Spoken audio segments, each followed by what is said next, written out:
سؤال اكسرسايز رقم 9 في هذا الفيديو. الحقيقة سؤال زي باقي الأسئلة اللي احنا شفناها قبل كده، أسئلة مباشرة على الدرس، ولكن هذا السؤال محتاج شوية تركيز في خطوات الحل. فبيقول لي if A the point A عبارة عن 3 نيجاتيف 1 اللي هو الاوردرد بير بتاعها، والاوردرد بير للبوينت بي. خلي بالك بقى، الاليمنت الاولاني عباره عن اكس بلس 4، ده اللي بيمثل لي الايه الاكس، والاليمنت الثاني عباره عن اكس ماينس 2، ده اللي بيمثل لي ايه الواي. وبيقول لي كمان and AB اللي هي distance between the points A و B عبارة عن ايه؟ عبارة عن 2 units. عايز ايه؟ بيقول لي find the value of x.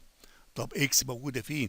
اكس موجودة في الاوردر بير للبي، ادي الاكس في الاليمنت الاولاني وموجودة في الايه الاليمنت التاني. طيب خطوات الحل، هو اوريدي مديني ايه؟ مديني الديستانس بتوين تو بوينتس اللي هي ايه؟ اللي هي اي بي. اذا انا ممكن بقى اكون الفورمولا بتاعتي اللي فيها الاكس اللي انا عايز اجيب الايه؟ اجيب الفاليو بتاعها. اذا اي بي هي اللي بتساوي ايه؟ بتساوي 2. وبعدين ادي اكس 2 وادي واي 2، وادي عند البوينت اي دي اكس 1 واي اي واي 1. يبقى عندي x 2 minus x1، يبقى x بلس 4 minus ايه؟ minus 3 داخل براكتس والبراكتس سكوارد. ناخد الواي، y2 x minus 2 minus y1 اللي هي نيجاتيف 1، يبقى x minus 2 minus نيجاتيف 1 وايه سكوارد. دي اهم خطوه في الايه في المساله، لان بعد كده هتبقى عمليه ايه؟ سمبليفاي عاديه جدا. طيب يبقى عندي هنا انا هعمل سبستيتيوشن للاي بي ب 2، وبعد كده عندي اكس بلس 4 ماينس 3 يعني اكس بلس 1 سكوير. يهمني بقى البراكت الايه الاخير ده، ده عباره عن ايه؟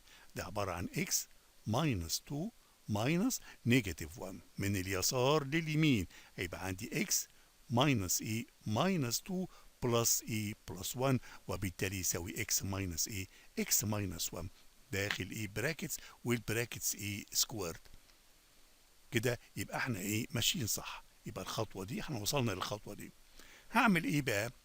علشان اتخلص من السيمبل اللي خاص بالسكوير روت، هاخد ايه؟ هاخد السكوير للتو سايدز، يعني هضرب ايه؟ هضرب 2 تايمز 2 هيديني 4، وهذا الرايت هاند سايد هضربه في بعضه علشان ايه؟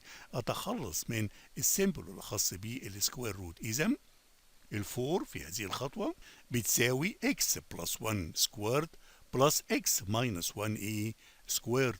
نفتكر بقى في الالجبرا ازاي بنعمل فاكتورايزنج. x بلس 1 سكويرد معناها ايه؟ معناها x بلس 1 تايمز x بلس 1، ممكن تضربها كده. تعالى نعمل لها فاكتورايزنج خطوه خطوه. بناخد ايه؟ بناخد الترم الاولاني سكويرد، يبقى x باورد باي ايه 2 بلس 2 في الترم الاولاني في الترم الثاني، يبقى 2x بلس الترم الثاني سكويرد، يعني 1 سكويرد هيديني ايه؟ هيديني 1. اذا x سكويرد بلس 2x بلس 1 ده يعتبر الفاكتورايزنج بتاع الايه؟ x بلس 1 سكويرد. وبعد كده الباينوميال التاني x ماينس 1 سكويرد، بنعمل له فاكتورايزنج ازاي؟ بناخد الترم الاولاني سكويرد ماينس عشان عندي هنا ماينس 2 في الفيرست في السكند، يبقى 2 في اكس في 1 هيديني 2 اكس، وبعد كده بلس السكند ايه؟ السكند سكوير، يعني هيديني ايه؟ هيديني 1. دي خطوه السمبليفاي للبراكتس.